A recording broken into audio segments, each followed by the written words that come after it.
أعوذ بالله من الشيطان الرجيم بسم الله الرحمن الرحيم وإذا قرأت القرآن جعلنا بينك وبين الذين لا يؤمنون بالآخرة حجابا مستورا وجعلنا على قلوبهم أكنة أن يفقهوه وفي آذانهم وقرا وإذا ذكرت ربك في القرآن وحده ولوا على أدبارهم نفورا نحن أعلم بما يستمعون به إذ يستمعون إليك وإذ هم نجوى إذ يقول الظالمون إن تتبعون إلا رجلا مسحورا انظر كيف ضربوا لك الأمثال فضلوا فلا يستطيعون سبيلا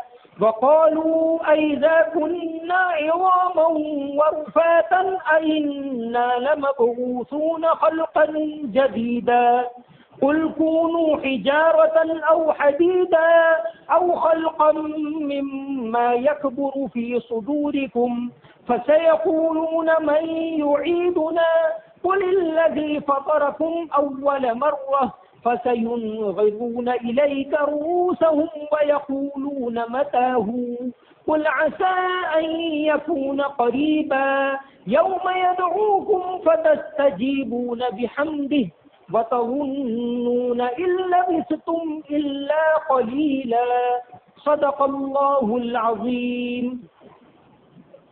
اے پیغمبر صلی اللہ علیہ وسلم، جب آپ قرآن پڑھتے ہیں تو ہم آپ کے اور ان لوگوں کے درمیان جو آخرت کے اوپر ایمان نہیں لاتے ایک پوشیدہ آڑ بنا دیتے ہیں، اور ہم نے ان کے دلوں کے اوپر پردے ڈال دیے ہیں کہ وہ اس قرآن کو نہیں سمجھ سکتے اور ان کے کانوں کے اندر بوجھ ہے. اور جب آپ قرآن کے اندر اپنے رب کا ذکر کرتے ہیں جو اکیلا ہے تو وہ اپنی پشتوں کو پھیر کر نفرت ظاہر کرتے ہوئے نکل جاتے ہیں. ہم خوب جانتے ہیں جس کو وہ سنتے ہیں جبکہ وہ آپ کی طرف کان لگا کر سنتے ہیں اور جبکہ وہ مشورہ کرتے ہیں. جب ظالم کہتے ہیں کہ تم ایسے آدمی کی پیروی کرتے ہو جس کے اوپر جادو پڑا ہوا ہے، دیکھیے کہ وہ آپ کے بارے میں کیسی باتیں بیان کرتے ہیں، پس وہ بھٹک جاتے ہیں، پس وہ راستہ بھی پانے کی طاقت نہیں رکھتے. اور وہ کہتے ہیں کہ جب ہم ہڈیاں اور ریزہ ریزہ ہو جائیں گے تو کیا ہمیں نئے سرے سے پیدا کیا جائے گا؟ آپ کہہ دیجئے کہ تم پتھر ہو جاؤ یا لوہا یا ایسی مخلوق ہو جاؤ جو تمہارے دلوں میں اس سے بڑی ہو، پس وہ کہیں گے کہ ہمیں کون دوبارہ پیدا کرے گا؟ آپ کہہ دیجئے کہ وہی جس نے تم کو پہلی مرتبہ پیدا کیا. پس وہ آپ کی طرف اپنے سر کو ہلائیں گے اور کہیں گے کہ یہ بات کب ہوگی؟ آپ کہہ دیجئے کہ امید ہے کہ وہ بہت قریب ہو. جس دن تم کو وہ پکارے گا پس تم اس کی پکار کی تعمیل کرو گے، اس کی حمد بیان کرتے ہوئے، اور تم گمان کرو گے کہ تم تو دنیا کے اندر بہت تھوڑا رہے.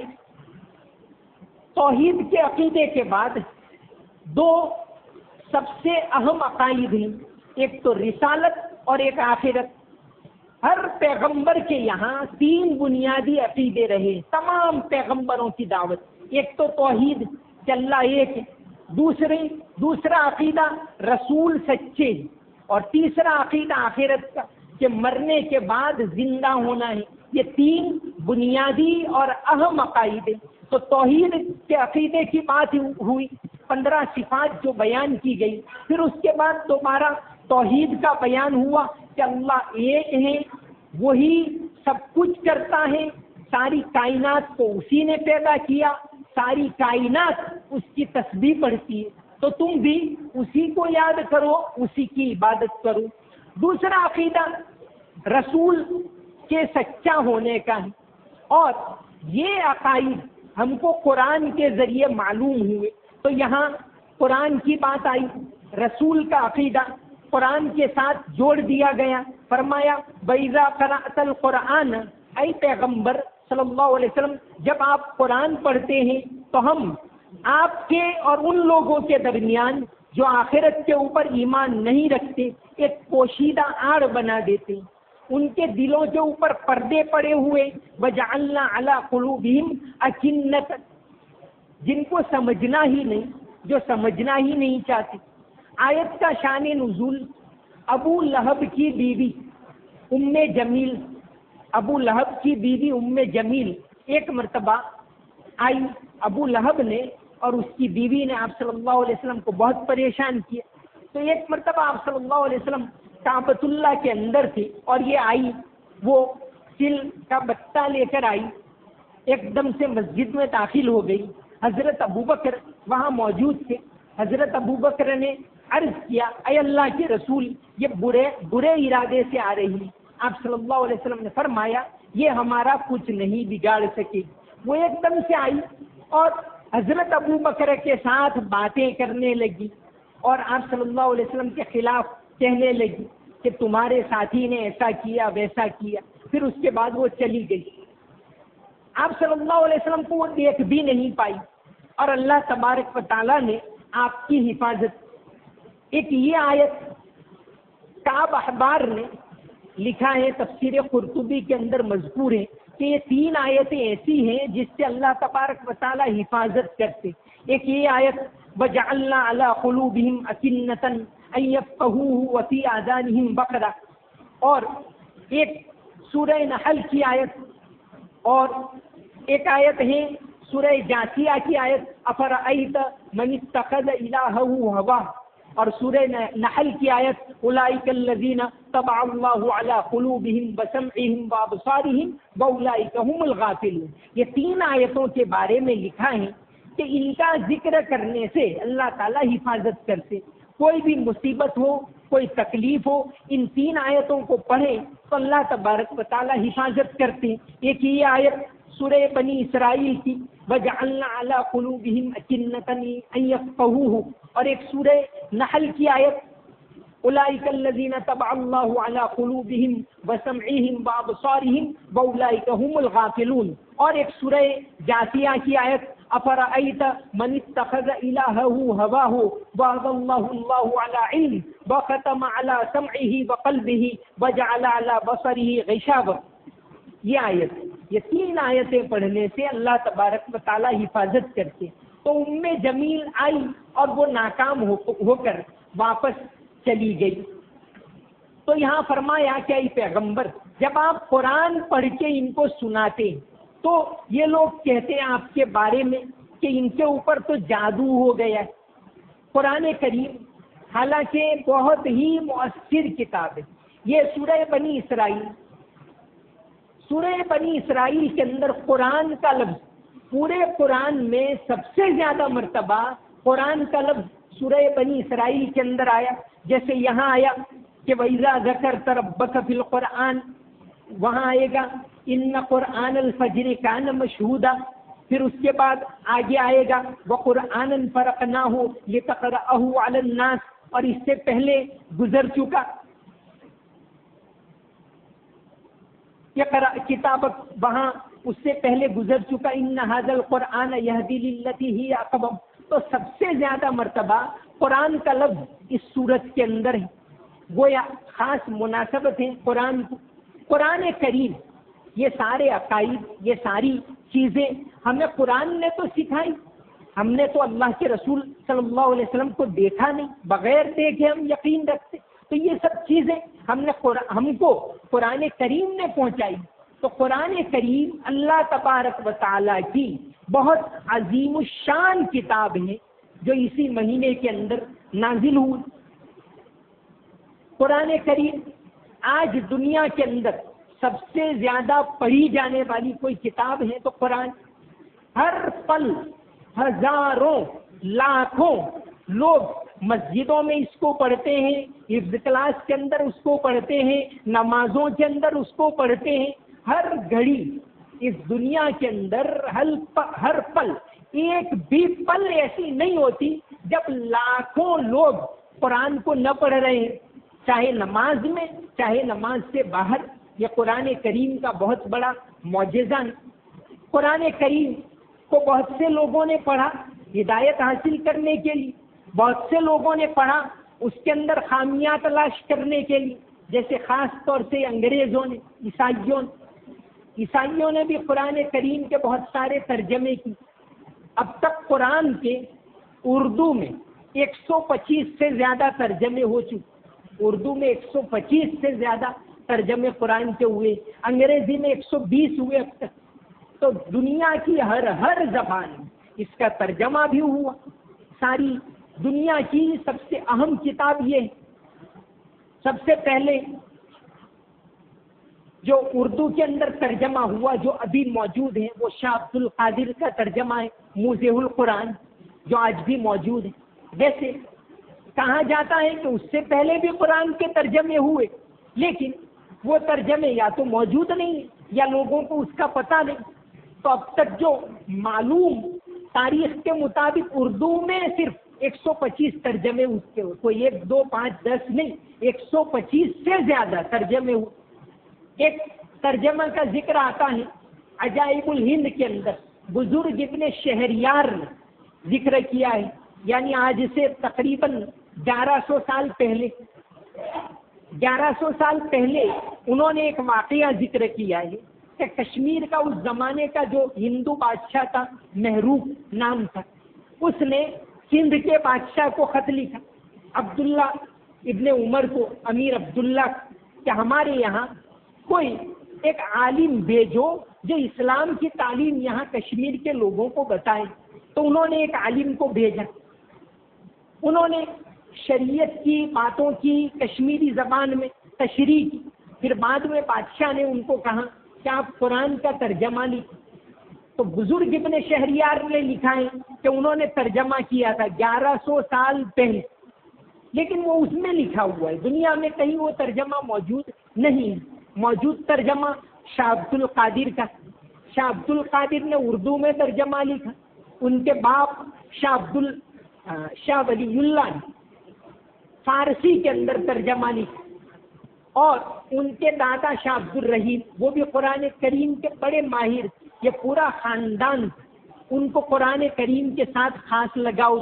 تو شاہ ولی اللہ نے فارسی میں ترجمہ سب سے پہلا لکھا جو موجود ترجمہ ہے یہاں ہندوستان میں، اور ان کے بیٹے شاہ عبد القادر نے اردو میں ترجمہ لکھا۔ تو اردو کے اندر 125 سے زیادہ ترجمے اب تک ہوئے، انگلش کے اندر 120 ترجمے ہوئے، اس میں سے 40 ترجمے غیر مسلموں کے۔ گجراتی کے اندر بھی ونوبا بھاوے جو گاندھی جی کے خاص ساتھی تھے، انہوں نے ایک ترجمہ کیا تھا قرآن سار، وہ آج بھی چھپتا ہے، ودیا پیٹھ سے ابھی بھی چھپتا ہے۔ تو انگریزی کے اندر 120 قرآن کے ترجمے ہوئے، اس میں 40 تو غیر مسلموں نے، عیسائیوں نے کیے اور یہودیوں نے کیے۔ اس میں سب سے پہلا ترجمہ جو ابھی موجود ہے وہ الیگزینڈر روس کا ترجمہ ہے، جس نے صرف اور صرف خامیاں تلاش کرنے کے لیے ترجمہ لکھا تھا۔ یہ پادری اور قرآن کا ترجمہ لکھا، لیکن اس میں خامیاں تلاش کرنے کے لیے۔ پھر اس کے بعد جارج سیل کا ترجمہ آیا 1734 کے اندر، یہ بہت پرانے ترجمے۔ تو اب تک قرآن کے 120 ترجمے تو انگریزی کے اندر ہوئے، مولانا عبد الماجد دریابادی کا ترجمہ ہے انگریزی کے اندر، مولانا تقی عثمانی صاحب کا ترجمہ ہے انگریزی کے اندر، محسن خان کا ترجمہ ہے انگریزی کے اندر، تقی الدین ہلالی کا ترجمہ ہے انگریزی کے اندر، پکتھول کا ترجمہ ہے۔ پکتھول انگریزی میں سب سے زیادہ مقبول ترجمہ پکتھول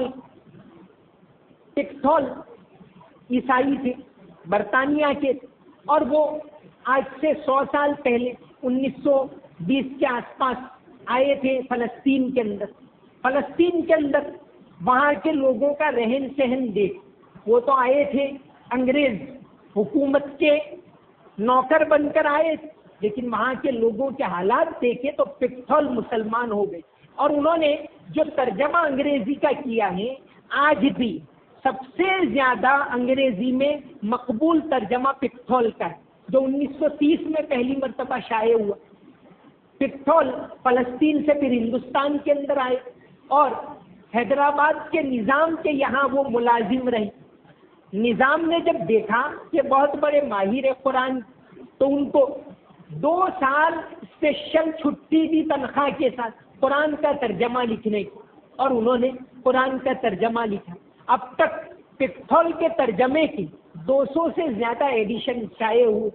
تو قرآن کریم یہ ہماری اہم کتاب ہے، اس کو جتنا عام کریں، اس کی تعلیم کو جتنا عام کریں، چاہے وہ کتابوں کے ذریعے ہو، چاہے وہ تفسیروں کے ذریعے ہو، چاہے وہ پڑھانے کے ذریعے ہو، اتنا زیادہ اس کو شائع کرنا چاہیے۔ تو فرمایا کئی پیغمبر صلی اللہ علیہ وسلم وَإِذَا قَرَأْتَ الْقُرْآنَ، جب آپ قرآن پڑھتے ہیں، جَعَلْنَا بَيْنَكَ وَبَيْنَ الَّذِينَ لَا يُؤْمِنُونَ بِالْآخِرَةِ حِجَابًا مَسْتُورًا، تو ہم آپ کے اور جو لوگ آخرت کے اوپر ایمان نہیں رکھتے ان کے درمیان ایک پوشیدہ آڑ کر دیتے ہیں۔ وَجَعَلْنَا عَلَىٰ قُلُوبِهِمْ أَكِنَّةً، ان کے دلوں کے اوپر پردے پڑے ہوئے، أَن يَفْقَهُوهُ، اس لیے وہ اس قرآن کو نہیں سمجھ سکتے، وَفِي آذَانِهِمْ وَقْرًا، اور ان کے کانوں کے اندر بوجھ ہے کہ یہ قرآن کو نہیں سمجھ سکتے۔ وَإِذَا ذَكَرْتَ رَبَّكَ فِي الْقُرْآنِ وَحْدَهُ وَلَّوْا عَلَىٰ أَدْبَارِهِمْ نُفُورًا، اور جب آپ قرآن کے اندر ایک خدا کا تذکرہ کرتے ہیں تو اپنی پشتوں کو پھیر کر نفرت کے مارے نکل جاتے ہیں۔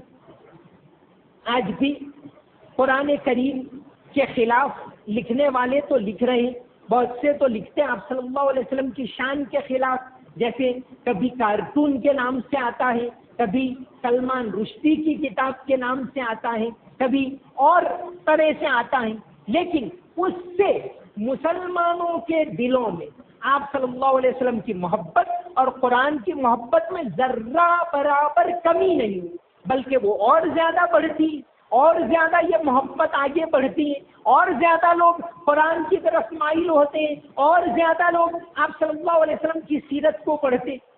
یہ 11 ستمبر کا واقعہ ہوا، اس کے بعد سب سے زیادہ کتابیں اسلام کے بارے میں لکھی امریکہ کے اندر۔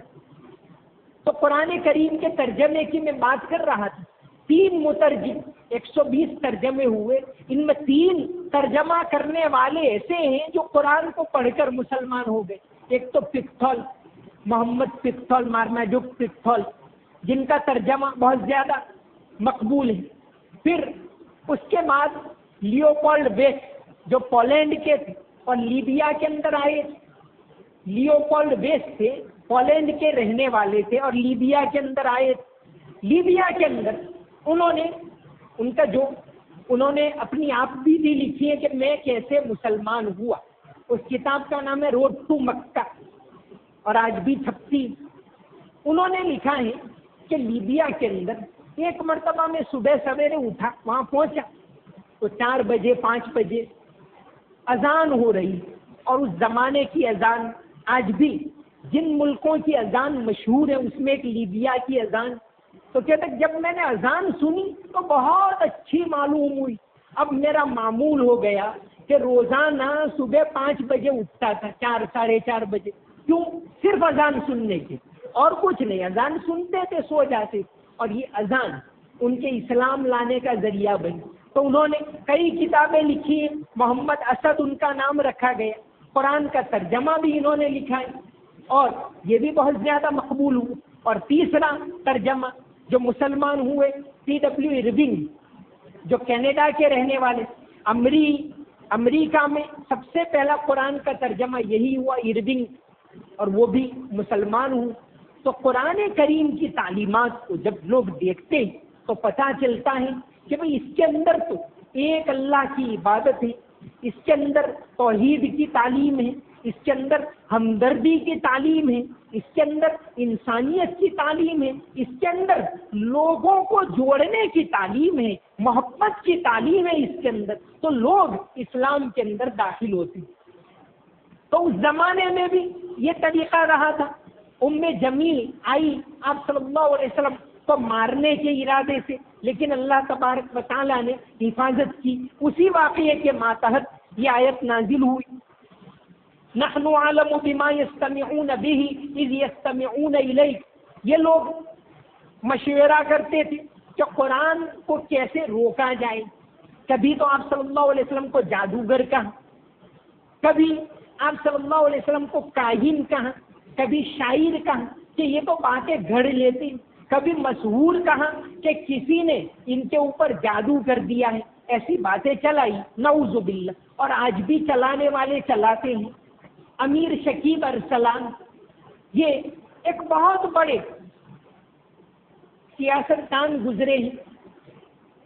یہ یہاں بیروت کے لبنان، انگریز نے اس زمانے میں ان کو جلا وطن کر دیا تھا، ملک سے نکال دیا تھا. انہوں نے ان کی ایک کتاب ہے حاضر العالم الاسلامی، اس کے اندر انہوں نے جائزہ لیا ہے. یہ 100 سال 90 سال پہلے کی بات. انہوں نے جائزہ لیا ہے کہ آپ صلی اللہ علیہ وسلم کے زمانے سے آج تک آپ کی شان کے خلاف کون کون سی کتابیں لکھی، کس نے لکھی. انہوں نے لکھا ہے کہ تب سے لے کر آج تک 6 لاکھ کتابیں آپ صلی اللہ علیہ وسلم کے خلاف لکھی گئی. یہ امیر شکیب ارسلان نے لکھا ہے، جو بعد میں یہ ایمبیسیڈر بھی بنے لیبیا کے نہیں، لبنان کے ایمبیسیڈر بنے تھے لیگ آف نیشن کے اندر. بہت بڑے جانکار انہوں نے یہ لکھا ہے. لیکن اللہ تبارک و تعالیٰ نے مسلمانوں کے دلوں میں قرآن کی محبت رکھی ہے، رسول صلی اللہ علیہ وسلم کی عظمت رکھی ہے. تو یہ بنیادی عقائد کا ہے یہاں ذکر ہو رہا ہے. اس میں کہاں پہلا عقیدہ توحید کا ہے، اس کے اوپر برابر مضبوطی سے جمے رہو. پھر اس کے بعد عقیدہ ہے رسالت کا کہ حضرت محمد صلی اللہ علیہ وسلم اللہ کے سچے پکے رسول ہیں. آپ نے ہم کو اسلام پہنچایا، آپ اللہ کے بندے ہیں اور اللہ کے رسول ہیں. اس کلمے کے اوپر تم زندگی بھر جمے رہو، اور قرآن اللہ کی سچی کتاب ہے یہ. اب اس کے بعد جو تیسرا اہم عقیدہ آخرت کا عقیدہ اس کے بعد کی آیتوں کے اندر آ رہا ہے، وما علینا الا البلاغ المبین. اللهم صل على محمد وعلى ال محمد وبارك وسلم. ربنا آتنا في الدنيا حسنة وفي الآخرة حسنة وقنا عذاب النار. رب اغفر وارحم وتجاوز عما تعلم إنك أنت العز الأكرم. اللهم أرنا الحق حقا وارزقنا اتباعه وأرنا الباطل باطلا وارزقنا اجتنابه. اللهم اغفر لنا وللمؤمنين والمؤمنات والمسلمين والمسلمات الأحياء منهم والأموات إنك سميع قریب مجیب الدعوات. یا اللہ ہمارے تمام گناہوں کو معاف فرما، یا اللہ ہماری تمام غلطیوں کو معاف فرما، تمام قصوروں کو معاف فرما. تیری عبادت کرنے کی توفیق عطا فرما. مرتے دم تک توحید کے عقیدے کے اوپر جمے رہنے کی توفیق عطا فرما. یا اللہ مغفرت کا عشرہ چل رہا ہے، اس مجلس کے اندر جتنے لوگ بیٹھے ہوئے ہیں تمام کی مغفرت فرما. یا اللہ ہم تمام کی مغفرت فرما. یا اللہ ہم تمام کی مغفرت فرما. ہم تمام کے ایک ایک گناہ کو معاف فرما، ایک ایک غلطی کو معاف فرما. یا اللہ آئندہ گناہوں سے حفاظت فرما، نفس اور شیطان کے فتنوں سے ہماری حفاظت فرما. یا اللہ دین پر جمے رہنے کی توفیق عطا فرما، سچے عقائد کے اوپر جمے رہنے کی توفیق عطا فرما. قرآن کی محبت ہم سب کو نصیب فرما. قرآن کی تعلیم کو عام کرنے کی توفیق عطا فرما. یا اللہ جس لحاظ سے قرآن کی تعلیم عام ہو رہی ہے اس کے اندر مدد کرنے کی ہمیں توفیق عطا فرما. مسجدوں میں، مدرسوں میں، کتابوں میں جہاں کہیں قرآن کی اشاعت ہو رہی ہے اس کے اندر مدد کرنے کی، ہاتھ بٹانے کی ہم سب کو توفیق عطا فرما. یا اللہ حلال روزی عطا فرما. یا اللہ ہم سب کو حلال روزی عطا فرما. یا اللہ حرام کی نحوست بہت خطرناک ہے. یا اللہ حرام کی نحوست بہت زیادہ ہے. حرام سے ہم تمام کی حفاظت فرما. یا اللہ ہم تمام کو حرام سے بچا لے. حلال روزی عطا فرما، بھرپور روزی عطا فرما. یا اللہ کسی کا محتاج نہ بنا. یا اللہ مال کا حق ادا کرنے کی توفیق عطا فرما. یا اللہ مال کا حق ادا کرنے کی توفیق عطا فرما. یا اللہ تمام مسجدوں کی حفاظت فرما، مدرسوں کی حفاظت فرما. یا اللہ مسجدوں اور مدرسوں کو آباد کرنے والوں کی حفاظت فرما، دین کا کام کرنے والوں کی حفاظت فرما، یا اللہ ہمارے علماء کی حفاظت فرما، ان کی عمروں میں برکت عطا فرما، یا اللہ ان کو ہمت اور قوت عطا فرما، یا اللہ ہم تمام کو دین کے لیے قبول فرما، یا اللہ ہمیں اخلاق والی زندگی نصیب فرما، امانت داری والی زندگی نصیب فرما، انسانیت والی زندگی نصیب فرما، یا اللہ گھریلو زندگی میں سکھ چین نصیب فرما، یا اللہ ہماری اولاد کو فرما بردار بنا، یا اللہ انہیں دیندار بنا، یا اللہ ان کو دین کی صحیح سمجھ عطا فرما، یا اللہ انہیں دین کی صحیح سمجھ عطا فرما، یا اللہ آخرت کی زندگی کی تیاری کرنے کی توفیق عطا فرما، حساب کتاب کو آسان فرما، یا اللہ حساب کتاب کو آسان فرما، یا اللہ ہم تمام کو جنت الفردوس میں اعلیٰ مقام نصیب فرما، یا اللہ ہمارے جو مرحومین چلے گئے ان کو جنت میں اعلیٰ مقام نصیب فرما، ان تمام کی مغفرت فرما، یا اللہ وہ تیرے بندے تھے ان کی کوتاہیوں کو معاف فرما اور انہیں جنت میں اونچا مقام نصیب فرما، یا اللہ ہدایت کو عام فرما، گمراہی کو ختم فرما، ہر طرح کی گمراہی کو ختم فرما، بدعات کو ختم فرما، سنتوں کو زندہ فرما، فضول خرچی سے ہماری حفاظت فرما، بد نگاہی سے ہماری حفاظت فرما، ہر طرح کے گناہوں سے ہم تمام کی حفاظت فرما، نیکی والے راستے پر چلنے کی توفیق عطا فرما، یا اللہ نیکی والے ہدایت والے راستے پر چلنے کی توفیق عطا فرما، نبی کریم صلی اللہ علیہ وسلم کے پاکیزہ اخلاق اپنانے کی توفیق عطا فرما، بد اخلاقی سے ہماری حفاظت فرما، بے پردگی سے حفاظت فرما، ان اللہ و ملائکتہ یصلون علی النبی یا ایھا الذین آمنوا صلوا علیہ وسلموا تسلیما اللهم صل علی محمد وعلی ال محمد وبارک وسلم سمعنا واطعنا غفرانک ربنا والیک المصیر برحمتک یا ارحم الراحمین.